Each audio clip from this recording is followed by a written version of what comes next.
Hey y'all, Kyle with Inshore Edge. Welcome back. Today's video is going to be a flounder video, and the environment or the area will be a bunch of rock riprap jetties, specifically our Gulfport Harbor. I chose this area because this is one of my favorite ways to fish for flounder. Most coastlines, definitely ours here on Mississippi coastline, have long jetties and other rock structures, whether it's marinas, harbors, that kind of thing. These are flounder magnets. And the goal of today's video is to show you how to pick these apart, how to find flounder in these areas, and then how to catch them, and how to do that in the most efficient way with certain tackle. So anyhow, follow along. We'll follow back up with a summary afterwards. There's one.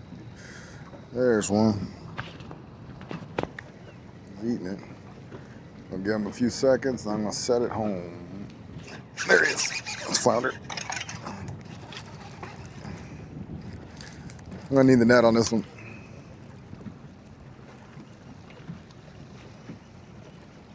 Not big, but he's gonna keep. There you go. One in the box. That Crush City Mare, my favorite bait for flounder.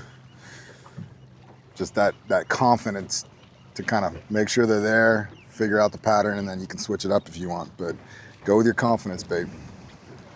All right, y'all. So that's a gizzard shad color Crush City Mare, 4-inch Rapala Crush City Mare. You see it's got a really nice shad pattern. It's good in this clear water. I got like 1.5 feet, 2 foot of visibility, salty green water.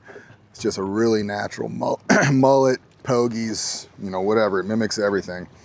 And I got on a 5/0 wide gap. And what that wide gap allows me to do is, you see all these rocks, and there's rocks on the bottom. I can just slowly crawl it. I don't know what kind of mood these flounder in. I don't know how aggressive they are. And so it is important to maintain that bottom contact and keep a real slow crawl until you figure that out, especially when you're trying to discover it. And so good bite right off the bat. I might switch it up later, but for now, I can worry about fishing, hopping, maintaining bottom contact, keeping it where the flounder are, and not worry about getting snagged on those same rocks down there that are crusted with barnacles and other things like that. Now, I'll share this with y'all because I'm the kind of person, I've got that bass fishing, even crappie fishing background where I always fish on the move, go, go, go, go. With flounder, that's a good thing to do. Stay on the move, cover a lot of water. But when you get bit, make sure you work that area really good. Reason being, flounder, if there's bait around, you got current bait structure, it is very common for them to stack together. And it can be like a 10-foot by 10-foot square area where they'll pack in there. You'll get 10, 15 fish in one little area. If it's that good, if it's offering the perfect feeding spot. You don't want to miss that, that's my point. And so the easiest way to maintain bottom contact, I'm in about 6 feet of water, casting up to a little bit shallower up against these rocks. I just let it sink longer. That's kind of how I do it. I'll pop it up, make that bait create action, that tail kick, let it flutter down, tail kick. And I just give it an extra second on sink rate. Worst case, it's sitting on the bottom, maybe for a half second, a second longer, but no big deal. But the good thing about that though is you are assured you're not fishing it too far above them. So you want to feel that bottom, especially if it's a hard rocky bottom. That's your giveaway. You can feel that bait ticking along the rocks and this keeping, you know, it's harder to feel sand, but any sort of rocks, rubble. There, yep, that's a flounder. Yep. Got a minute. Not big, but he'll keep. There we go. So he's chewing it on a little while. Just let him take it. Had that good solid weight. Kind of gives it away. That's a flounder. It's a nice one. Now he was biting on that and chewing on that. And that's way down. Not a bad thing. He wasn't coming off though. 15-inch fish. Nice. Okay. Another little key. When you're fishing jetties like this, or in this case, just a seawall full of rocks. It's not your traditional seawall, but rock seawall. So when the tide is up, the water's up, they'll get right up against these rocks, wherever that sand meets these rocks, and sometimes they'll get up on the rocks, even though that's not traditionally what flounder do. And then as the tide drops out, they'll pull back. And a lot of that is not that they're not comfortable in a foot of water, because they are.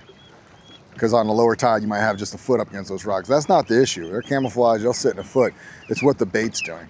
So a lot of times on a high tide, the bait will get up close against the rocks. That's kind of where it wants to be, feeding on the algae, like mullet feeding on the algae on those rocks, etc. And so the flounder just want to be close to that. And then they'll move out if the bait moves out. So keep that in mind. Pay attention to what the bait's doing, not just the water levels. Flounder will often grab a bait only halfway, grab half the bait, come up to eat it, grab the bait, and then go back down, then start to swallow the bait. They have like a vice grip trap and lots of teeth. They're very comfortable just snagging it and then knocking it back a little bit later. That's not always the case. A lot of times bigger flounder just suck it in right away. But anyways, a lot of times you'll feel just your bait load, your rod load up like a heavy weight, like a heavy feeling sensation, or you'll feel a bump or a tick, and then the heavy sensation. But you're committed to flounder fishing. So you let them load up. You let them have that bait. You're not trying to set it hard and fast like you are with a trout. There he is. That's one. That's a good one. Maybe. He's little. Not a big one. We'll see how it works out. I switched up my color because the water's clear to an electric shad, even more natural color. Sometime when that bite's finicky, going even more natural, if you got the clarity, will work. Another thing I don't like to do when I'm fishing a seawall like this, I don't like to make super long casts. When fishing with these wide gap hooks, when flounder bite, once that bait is in their mouth, they have like they just smash the bait. Like it's completely flat. And so you got to really set that hook hard to get that hook to turn and penetrate in their mouth. So it takes leverage. That's why I like to use medium heavy to heavy action rods, 20-pound fluoro, braid, to really drive that hook home. The other thing that helps you do that is proximity. You make a long cast, and that longer your cast, the harder it is to get that driving power, that leverage.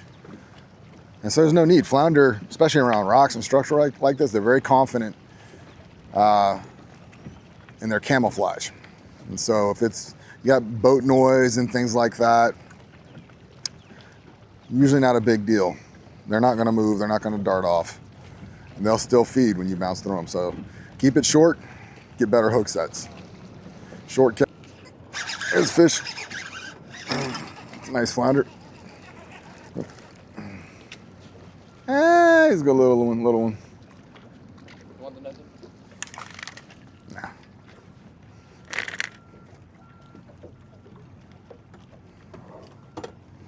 It's been caught before.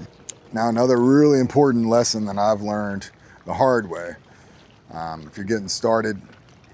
So bottom line, if you decide to use these extra wide gap, these weighted extra wide gap hooks for the weedless feature, the snagless feature I'm talking about with these swim baits, the shape of the hook, it's a wide gap, bigger hook. When these flounder, kind of give you the visual here. When these flounder, so a trout, you just look at the structure of a fish's face, its mouth. Trout eats bait, there's still a gap. When they close their mouth, there's still a cavity inside their mouth, a space. And so what I found with flounder, they'll open up big mouth. Surprisingly, you'd be surprised how big their mouth can be when they open it up. When they suck that bait in, when they close, it is complete compression on that bait. There is no space, it is flat. And what'll happen, this bait, when it gets sucked in, it'll turn like that. It gets compressed every time. When it's in their mouth and they shut their mouth, it's like that, it's flat. And so what's my hook doing? My hook is also laying flat, and it is not penetrating naturally up or down. So when that bait is flat inside his mouth, you got to generate the force. When you set that hook, it turns back up, and that hook drives into their upper roof or maybe it drives into the bottom, but it's got the turn. So why do I bring that up? Because quite a few times when I was using medium action or even medium light, mostly medium action rods, bait cast rods, and only like 15-pound test line, I wouldn't be able to create the force to turn that bait right side up or down in their mouth. And what'll happen, so two things will happen. You'll set it and you'll break off because that line's between their teeth. Flounder have sharp teeth.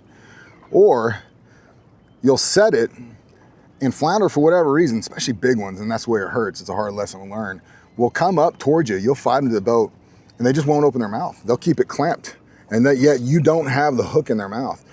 And then they'll get up towards the boat, they'll see the net or something, they'll see the boat, and then they'll open their mouth, try to spit the bait out, and it comes right out because the hook was never in it. Trust me, learned that the hard way, lost some good ones. And so my learning process was I started jacking it hard, and I started getting hook sets, but I started breaking off too. And so what I've done, not only you set that hook hard, you go medium heavy to heavy because you need that leverage, and I go 20-pound, nothing less than 20-pound fluoro leader, that shock leader. And now I'm not getting breakoffs, and I'm sticking the bigger fish. So lesson, don't learn it the hard way. Take it from me, upgrade everything, just like I said there, and it'll pay off. I got one too, I think. Yep, I got one too. Here, we'll get double net. I got one. Oh, that's a good one.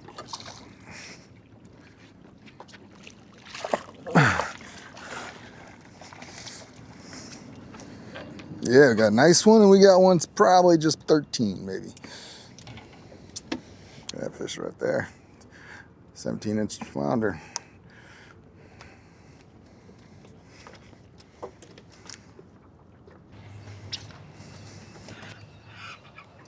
That's a good fish there. It's a nice trout. Trout.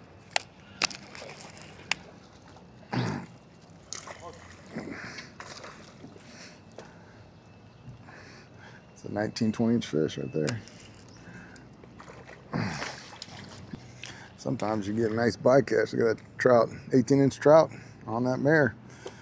They like a fat swim bait too. Even when you're out here fishing rocks, jetties, riprap, make sure to take advantage of anything that creates a point. Here's another point. And most definitely you can actually see the water coming around that point. That creates an ideal ambush spot for flounder.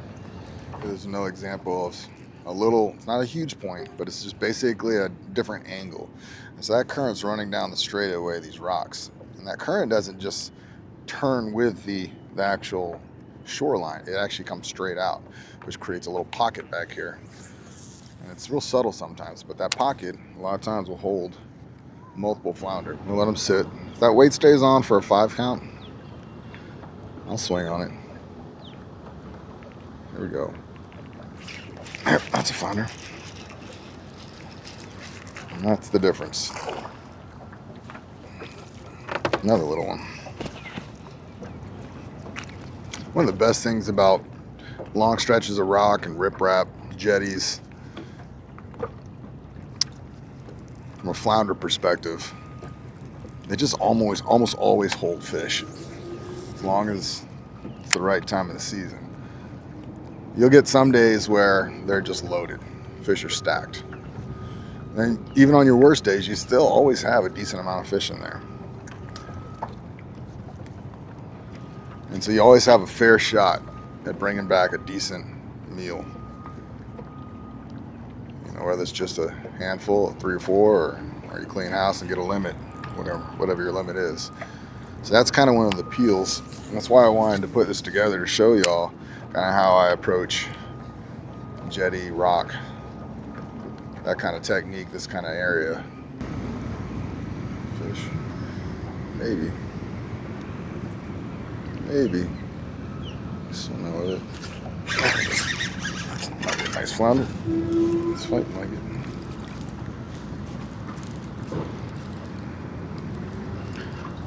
Decent fish.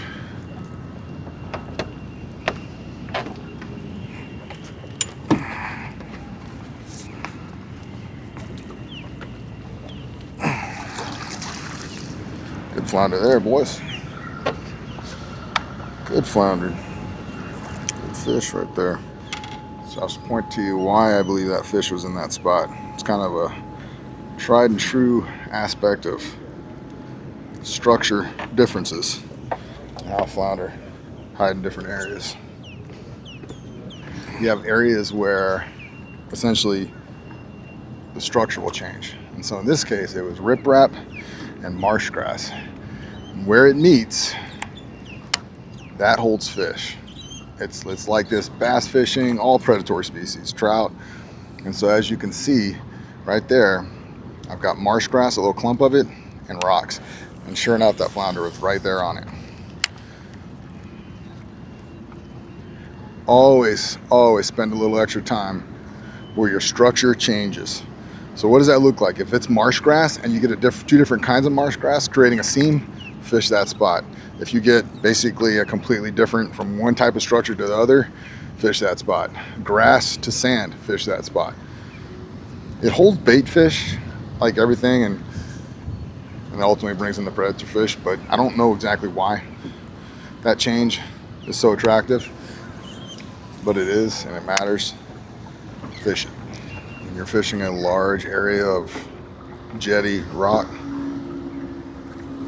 unless you're returning to a honey hole that you were just on them or whatever, but if you're trying to figure that area out, you're not quite sure where the flounder are that day on that structure, I advise move fast. If you got a trolling motor, stay on the move. If you're having an anchor, pull up that anchor and move. Might be tedious, but if it ends up bringing you to the flounder faster, that area that's holding fish, we always think it's worth it in the end. A little extra work. Don't stay and pray.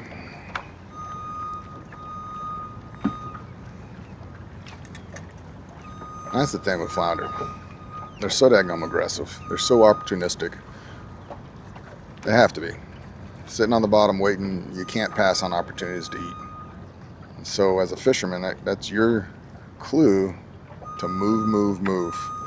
As long as you're working that bottom, if you come across flounder, they're going to eat it. 9 out of 10 times. Yep, we got him. Little guy. He probably would keep. Yep, there we go. Another flounder. Another baby. Golly, man. Yeah, he'd probably keep her too. Right at 13 probably. When you have riprap like this, the key, I mentioned it in other flounder videos, is to find and bring your lure through that zone, that line where these rocks meet the sand on the bottom. And that just depends on the depth and how they design these rocks when they pour them in here, how far out they go, that kind of thing. But that's your sweet spot though. Those flounder like this, to line up right on the edge of those rocks. This area I'm fishing here is a pretty popular spot. There's usually boats here, especially on the weekend. And kind of like I've done on a previous video, it's a honey hole. But the key is to understand why, to help you find other areas and just fish this more effectively. Sometimes you're just stuck on the honey hole and you got nowhere else to go. It's important to understand it. Got a bite here. Nope, that's not a flounder. We have a big old marina just up the way here. Kind of a dead end. All the water from that marina comes through those 2 rock points there. This rock wall and that point right there. And it kind of funnels right down this channel. There's a channel right here, a small one, and a bunch of rocks and a bunch of structure. So we know that those fish are going to position themselves on an outgoing tide to be in the best situation to eat all the bait coming out of there. And so naturally when you look at this, all this bait's kind of flushing out of there. We also know flounder and other species like to have structure nearby to break up that current and to ambush bait. What's the nearest structure in this whole area? This rock wall and these rocks on the bottom. Probably as they were building this, those rocks just kind of fell off the barge or whatever on the bottom, and so there's little current breaks all along the bottom. And that's what makes this a really good spot. This is the best area to feed along this rock wall to take advantage of all this bait coming out.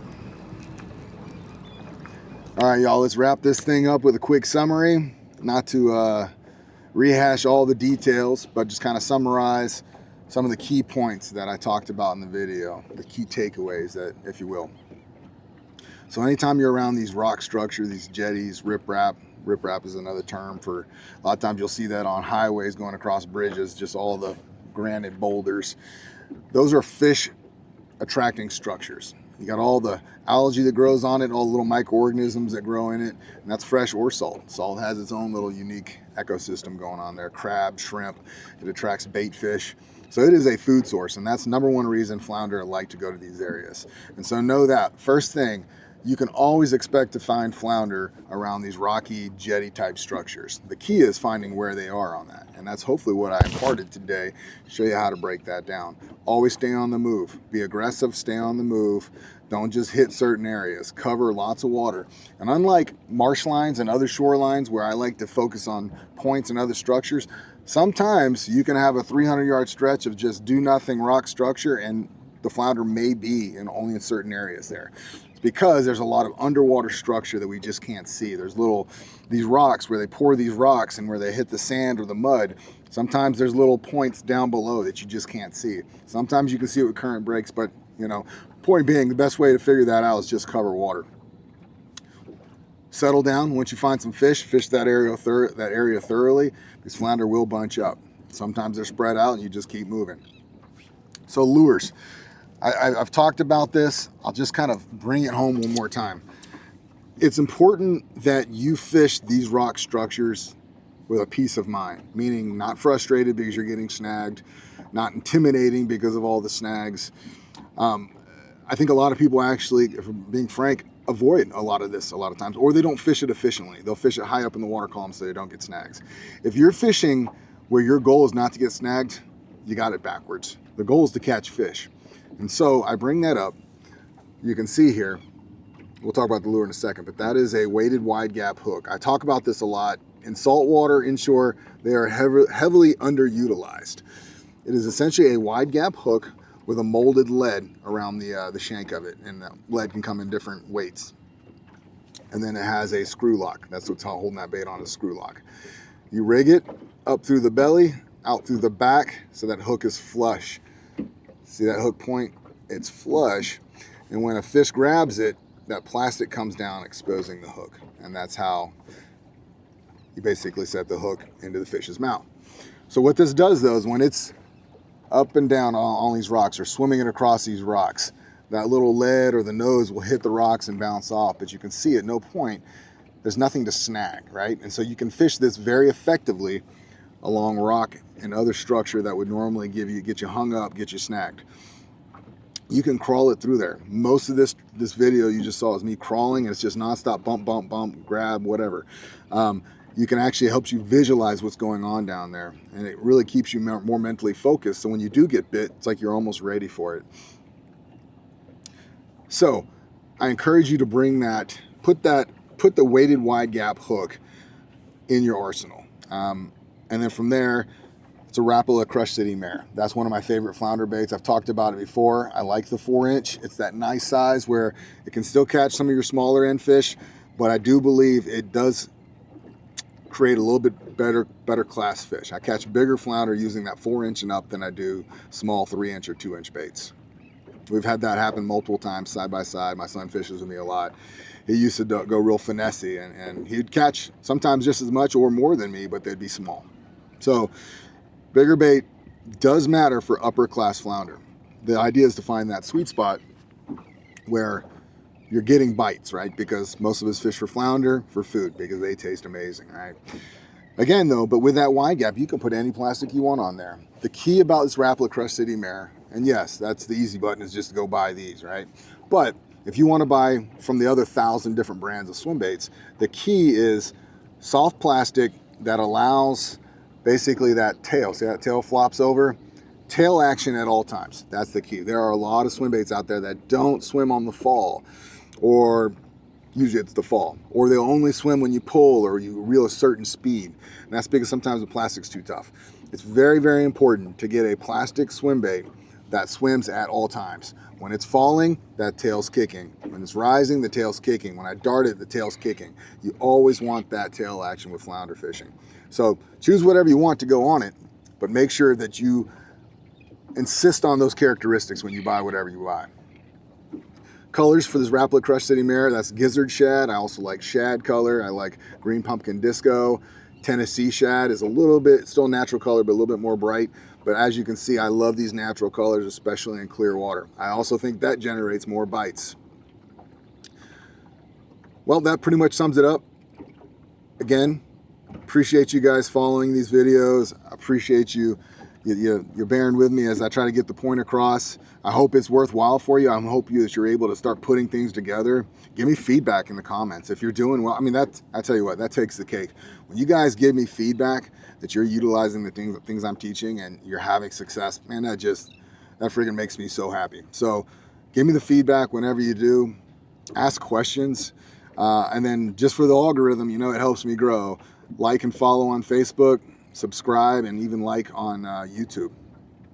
And then share it if you can. That's also helpful. You got anybody that likes to fish that's not following me or is interested in taking up fishing, link them up with me. I'd be happy to help and answer their questions, and of course they get my videos. So again, appreciate y'all, and thanks again for following the Inshore Edge.